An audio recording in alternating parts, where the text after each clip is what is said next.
I thought I knew my wife after 18 years of marriage. When she promised a quiet gathering with coworkers while sending me and our autistic son away, I trusted her.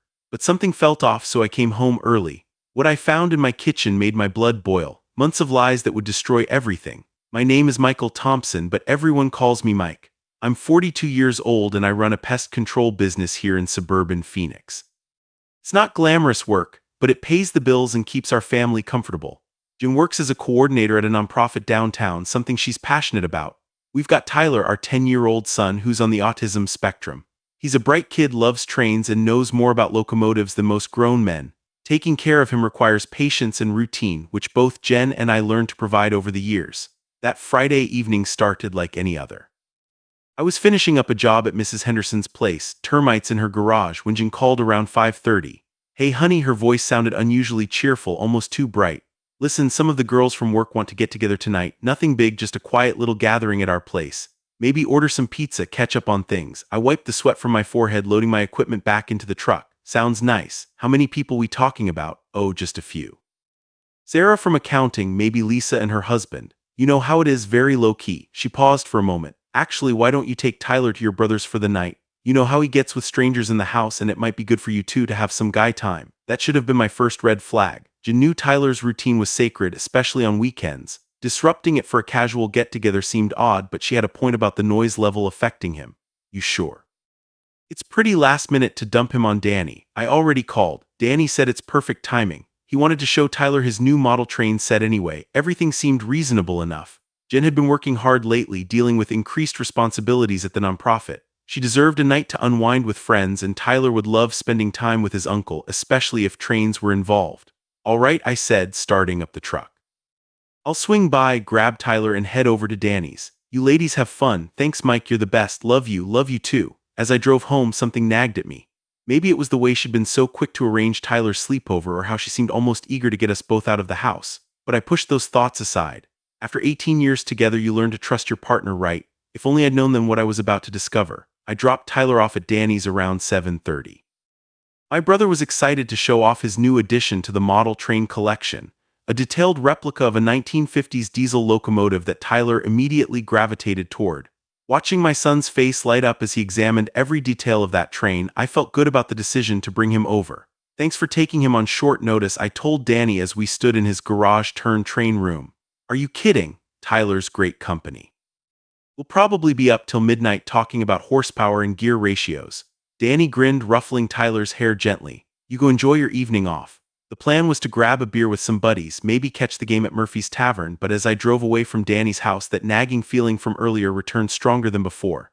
Something about Jen's phone call just didn't sit right. She'd been so insistent about getting Tyler and me out of the house, almost like she was eager for us to leave. I tried calling my buddy Rick to see if he wanted to meet up, but it went straight to voicemail. Same with Tom. Great. Here I was with a free evening and nowhere to go. That's when I remembered I'd left my good drill in the garage, the Milwaukee one I'd need for tomorrow's job at the Petersons' place. The house was only 15 minutes away. I'd just swing by, grab the drill, and maybe stick around to say hi to Jen's work friends, show my face, be the supportive husband for a few minutes, then head out. As I turned onto our street, something immediately caught my attention. Cars, lots of them. Our quiet suburban block looked like a shopping mall parking lot on Black Friday. I counted at least 8 vehicles I didn't recognize lining both sides of the street near our house. For a small gathering of work friends, this seemed like overkill. I parked 3 houses down, unable to get closer to my own driveway. Walking toward the house, I could hear music. Not the soft background jazz Jen usually played for dinner parties, but something with a heavy beat that you could feel in your chest from the sidewalk. "What the hell?" I muttered under my breath. The front windows glowed with warm light, and I could see silhouettes moving around inside. Way more silhouettes than a few girls from work would account for. I approached the front door, my key in hand, but hesitated. Part of me wanted to knock first, give Jen a heads up that I was back, but this was my house, damn it. I shouldn't have to announce myself at my own front door. Taking a deep breath, I turned the key and stepped inside. The scene that greeted me was nothing like what Jen had described on the phone. This wasn't a quiet gathering of work friends. This was a full-blown party. Strangers filled every corner of my living room, drinks in hand, laughing and talking over music that was way too loud for a suburban Friday night. The smell of alcohol and expensive cologne hung heavy in the air. I stood in my own doorway, feeling like an intruder. These weren't the middle-aged nonprofit workers I'd expected to see. Half the crowd looked like they'd stepped out of some upscale nightclub. Younger guys in designer shirts, women in dresses that cost more than my monthly truck payment. That's when I spotted Jen. She was standing by the kitchen island and she wasn't alone. Some guy I'd never seen before was leaning against the counter next to her, standing way too close for my comfort. He was younger than me, maybe mid-30s, with the kind of lean build that screamed gym membership and the kind of smile that spelled trouble. His hand was resting on the small of Jen's back like he belonged there. But what really got to me was how Jen was responding. She was laughing at something he'd said, that genuine laugh I hadn't heard directed at me in months. Her body language was all wrong, leaning into him, touching his arm when she talked, looking up at him with an expression I used to think was reserved for me.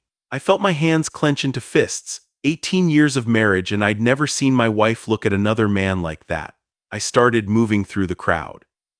My pest control work having taught me to navigate tight spaces efficiently.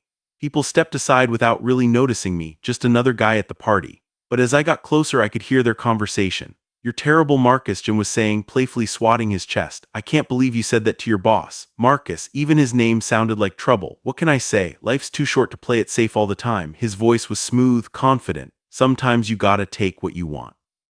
The way he looked at her when he said that made my blood boil. This wasn't innocent workplace banter. This was flirting, plain and simple, happening right in my kitchen while I was supposed to be safely tucked away at my brother's house. "Jennifer," my voice cut through their conversation like a blade. They both turned and I watched the color drain from Jen's face. For just a second she looked terrified. Then, like flipping a switch, she forced that fake smile I'd learned to recognize over the years. "Mike, you're back early." Her voice was too bright, too cheerful. "I thought you were spending the evening with Tyler and Danny." Plans changed. I kept my eyes locked on hers, then shifted my gaze to Marcus. "And who's this?" Marcus didn't seem bothered by my sudden appearance. If anything, he looked amused, like he was enjoying some private joke. He extended his hand with the kind of confidence that immediately rubbed me the wrong way. "Marcus Delry. I work with Jennifer at the foundation." His handshake was firm, probably meant to be intimidating. "She's told me so much about you. I bet she has. Funny, she's never mentioned you." I looked back at Jen, who was fidgeting with her wine glass. "I thought this was supposed to be a small gathering of the girls from work." "Well, you know how these things go," Jen said quickly. "Word got around, people brought friends. It just grew." "Grew," I repeated the word slowly, letting it hang in the air. "Into what exactly?" "Because this looks more like a nightclub than a quiet get-together." Marcus chuckled, actually chuckled like my obvious irritation was entertaining to him. "Hey man, no harm in people having a good time, right? Life's meant to be enjoyed." I turned my full attention to him. 20 years of dealing with difficult customers and tense situations had taught me how to read people. And this guy was trouble with a capital T. Everything about him screamed player, from his perfectly styled hair to his expensive watch to the way he kept his hand possessively near Jen's back. "You seem pretty comfortable in my house," I said, my voice level but carrying an edge. "How long have you and my wife been working together?" The question hit its mark. Jen's eyes went wide and Marcus's smile faltered for just a moment before returning, but I caught it that split second where his mask slipped. "We collaborate on several projects," Marcus said smoothly. "Jennifer is incredibly talented, very dedicated to her work." The way he said dedicated made me want to deck him right there in my own kitchen, but I wasn't going to give him the satisfaction of losing my cool. "Not yet, I'm sure she is." I stepped closer, close enough that Marcus had to tilt his head up slightly to maintain eye contact. "Tell me, Marcus, do all your work collaborations involve putting your hands on your colleagues?" "Mike, stop." Jen's voice was sharp now, defensive. "You're being ridiculous." Marcus was just what? I cut her off, my patience finally wearing thin. "Just getting a little too friendly with my wife while I was conveniently out of the house. Just assuming he could make himself comfortable in my home with my family's belongings." The noise of the party seemed to fade around us as other guests began to notice the tension. I could feel eyes turning our way, conversations quieting. "Good, let them watch. Let them see exactly what kind of man Marcus Delry really was." "Look, buddy," Marcus said, his tone shifting from smooth to slightly aggressive. "I think you're misreading the situation here." "Am I?" I stepped even closer, my voice dropping to a dangerous whisper. "Because from where I'm standing, it looks like you're moving in on another man's wife. And in my experience, that makes you either very stupid or very bold. Which one are you, Marcus?" The confrontation escalated quickly from there. I demanded answers. Jen tried to deflect, and Marcus kept pretending he was just an innocent coworker caught in an awkward situation. But I wasn't buying it. Not the way they looked at each other, not the body language, not the lies. When I finally got Jen alone after clearing everyone out of my house, the truth came spilling out. 6 months. She'd been having an affair with Marcus for 6 months. Half a year of deception while I worked overtime to support our family while I took care of Tyler while I trusted her completely. She tried to blame our marriage, said we'd grown apart, that Marcus made her feel alive again. But all I could think about was how she'd used our son's autism as an excuse to get me out of the house so she could party with her boyfriend. That night I packed a bag and went back to Danny's. The divorce that followed was brutal but necessary. Jen fought for everything, tried to paint me as the bad guy, but her affair was well documented. Multiple witnesses from that party were more than happy to share what they'd seen. Marcus disappeared from her life about 2 months into the divorce proceedings. Apparently, dating a woman going through a messy divorce with a special needs child wasn't as exciting as sneaking around had been.